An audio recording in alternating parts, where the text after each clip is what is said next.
오늘 도피성에서 사는 삶이라는 제목으로 주신 말씀 전하겠습니다. 살아오던 환경이 변해서 새롭게 적응하는 것은 쉽지가 않습니다. 단편적으로 이민 생활이 그렇습니다.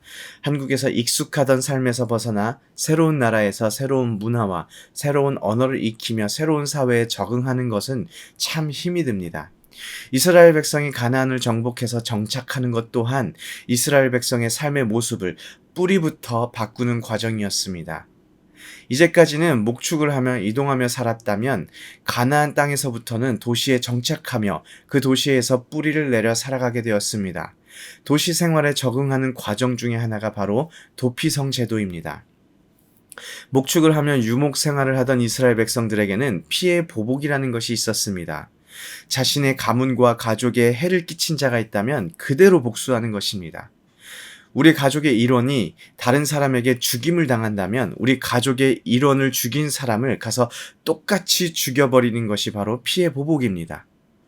죄인에 대한 공적인 고소 제도가 없던 고대 사회에서는 이 피해 보복을 통하여서 자신의 가족과 친족들을 지켜낼 수 있었습니다. 그들이 가나안 땅에 정착하며 살아가게 되면서 이 피해 보복도 어느 정도의 변화가 필요하게 된 것이죠. 피해 보복은 생각보다 기원이 오래되었습니다. 창세기 4장을 보면 인류 최초의 살인자가 등장합니다. 바로 가인이죠. 가인이 자신의 아우 아벨을 살해합니다. 그런데 창세기 4장 14절을 보면 가인이 하나님께 이렇게 대답합니다. 주께서 오늘 이 지면에서 나를 쫓아내시온즉 내가 주의 낯을 배웁지 못하리니 내가 땅에서 피하며 유리하는 자가 될지니라. 무릇 나를 만나는 자마다 나를 죽이겠나이다. 여기서 조금 이상한 점을 몇 가지 발견하게 됩니다. 가인과 아벨은 아담과 하와의 자녀들이죠. 아담과 하와는 인류 최초의 사람들입니다. 우리가 생각하기에 지구상에 아담과 하와 그리고 가인과 아벨 이렇게 4명만 살았을 것이라고 생각하는데 오늘 성경을 통해서 그렇지가 않다는 것입니다. 가인이 자기를 만나는 자마다 자기를 죽일 것이다 라고 말하는 것의 의미는 이 4명 이외에도 다른 사람들이 존재했다라는 것입니다. 그리고 다른 사람들이 존재했는데 왜 이 사람들이 가인을 죽이려고 하느냐 이것입니다. 저는 처음에는 최초의 고대 사회에서는 치안이 너무나도 좋지 않아서 사람들이 그냥 마주치면 막 죽고 죽이는 줄 알았습니다. 그런데 그것이 아니라 가인이 두려워했던 것은 피해 보복입니다. 학자들은 가인이 아벨의 가족들에게 피해 보복을 당할까봐 두려워하였다고 말하고 있습니다. 이러한 관습은 단지 이스라엘에만 있었던 것이 아닙니다. 고대 이스라엘 주변 나라들을 보면 동태복수법이라는 것이 있었습니다. 쉽게 말해서 눈에는 눈, 이에는 이입니다. 사실 이스라엘 구약에도 이러한 법이 있습니다. 당한 만큼 갚아주는 것인데 그런데 생명에 관해서는 조금 다릅니다. 오늘 말씀 2절을 보면 도피성들을 정하라고 합니다. 이 도피성에 관해서는 민수기 35장에 여호와 하나님께서 모세에게 내린 명령입니다. 민수기 35장 11절을 보면 너희를 위하여 성읍을 도피성으로 정하여 부지 중에 살인한 자가 그리로 피하게 하라 라고 기록되어 있습니다. 그리고 오늘 여호수아서 20장에 이르러 여호와 하나님께서 여호수아에게 도피성을 정하라 라고 명령하십니다. 이 도피성에 들어가는 사람은 오늘 말씀 3절에 명시되어 있습니다.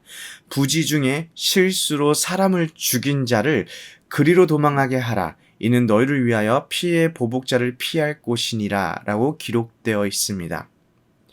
이 도피성의 명령의 뒤에 흐르고 있는 생각은 아무리 실수를 하더라도 그 실수가 사람을 죽이게 된다면 죄인이라는 것입니다. 의도하지 않았지만 다른 이의 생명을 상하게 하면 피해 보복을 당하게 되며 그 피해 보복이 정당하다는 것이죠. 민수기 35장 27절을 보면 피를 보복하는 자가 도피성 지경 밖에서 그 살인자를 만나 죽일지라도 피 흘린 죄가 없나니 라고 기록하고 있습니다. 도피성에 들어갔던 사람이 그 도피성을 나갔다가 보복을 당해 목숨을 잃는 것을 문제 삼지 않았다라는 것입니다. 실수로 사람을 죽인 자가 도피성으로 도망오게 되면 그 성읍의 장로들은 문 어귀에서 사건의 전말을 듣고 도피성으로 받아줍니다. 그리고 자기들 중에 거주하게 하고 피해 보복자가 따라온다 하더라도 도피해온 그 살인자를 그들의 손에 내어주지 말아야 한다고 기록하고 있습니다. 그 이유는 본래 미워함 없이 부지중에 그의 이웃을 죽였기 때문이라 이렇게 5절 후반절에 기록되어 있습니다. 여기서 우리는 도피성 제도의 첫 번째 교훈을 보게 됩니다. 성경은 살인이 실수인지 아닌지를 구분하는 기준으로 미워함이라고 말을 하고 있습니다. 이웃을 미워하는 것이 없다면 살인이 일어날 일이 없다고 성경이 말하고 있는 것입니다. 한동안 인터넷에 떠도는 감동 글귀가 있었습니다. 그것이 무엇이냐면은 사랑의 반대는 미움이 아니야. 사랑의 반대는 무관심이야. 뭐 이런 말인데 혹시 이런 말을 들어보신 적이 있으십니까? 사실 이거는 뭘 모르는 말입니다. 성경에서 미움은 사람을 죽일 수 있는 동기가 된다고 말을 하고 있습니다. 예전에 저를 참 부당하게 대하고 억울하게 했던 사람이 있었습니다. 제 마음에 자연스럽게 미움이 생겨났습니다. 그런데 그 사람이 저를 부당하게 대했기 때문에 그 사람을 향한 저의 미움이 정당한 것이라고 생각을 했습니다. 그리고 그 이후로 그 사람에 대한 소식을 들을 때 왜? 그 사람이 좀 어려운 일을 당했어? 그 사람의 생활이 좀 어려워졌어? 다시 말해서 그 사람이 좀 망했으면 좋겠다 하는 기대가 은연중에 제 마음속에 있는 것을 발견하게 되었습니다. 이것이 무엇입니까? 제가 직접적으로 살인을 한 것은 아니지만 제 마음속에서는 그분이 벌써 수십 번, 수백 번 이미 살해당한 것입니다. 이것이 예수님의 마음이 아닌 악한 마음이라는 사실을 알게 된 후에 제 마음속에서 미워하는 마음을 제거하기 위해 얼마나 처절하게 하나님 앞에 나아가 몸부림치며 기도했는지 모릅니다. 이를 꽉 깨물고 하나님 앞에서 그분을 축복하는 기도를 얼마나 많이 드렸는지 모릅니다. 그렇게 한참이 지나서야 저의 마음속에 있는 미움을 제거할 수가 있었습니다.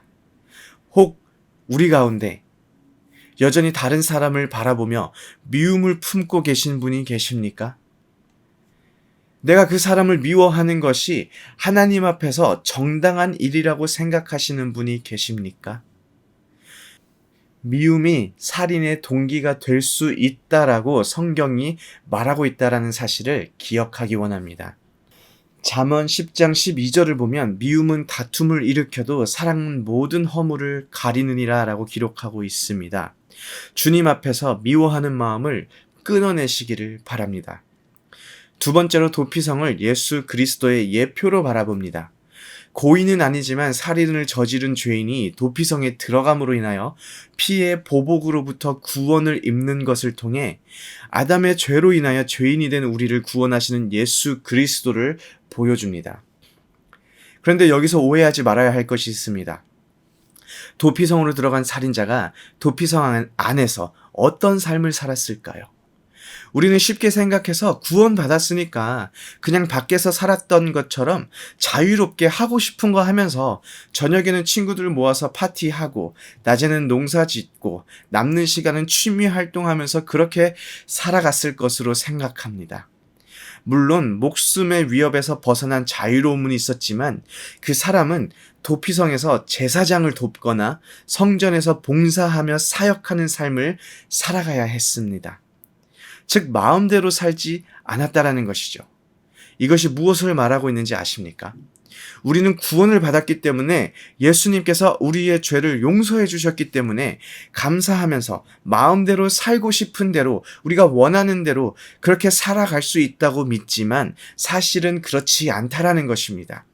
죄에 대하여서는 우리가 자유하지만 우리에게는 책임이 따르는 삶이 있습니다. 그것이 무엇이냐면 예수 그리스도로 인하여 구원받은 우리에게는 복음의 빚진 자로 살아가야 하는 책임입니다. 예수 그리스도가 원하시는 삶을 우리 삶 속에서 살아내야 하며 예수 그리스도에게 묶인 자로서 그리스도를 예배하며 그리스도를 닮아가는 삶을 살아내야 하는 책임이 있습니다. 우리는 지금 모두 도피성 안에서 살아가고 있습니다. 다시 말해 그리스도의 구원을 맛보며 그 안에서 우리는 살아가고 있습니다. 우리에게는 구원받은 자로 살아가는 책임이 있습니다. 그리스도를 닮아가는 것, 그리스도를 세상이 알게 하는 것이 우리의 삶으로 갚아야 하는 책임입니다. 오늘 이 사실을 깨닫고 우리의 하루가 어제와는 다르기를 소원합니다. 아멘.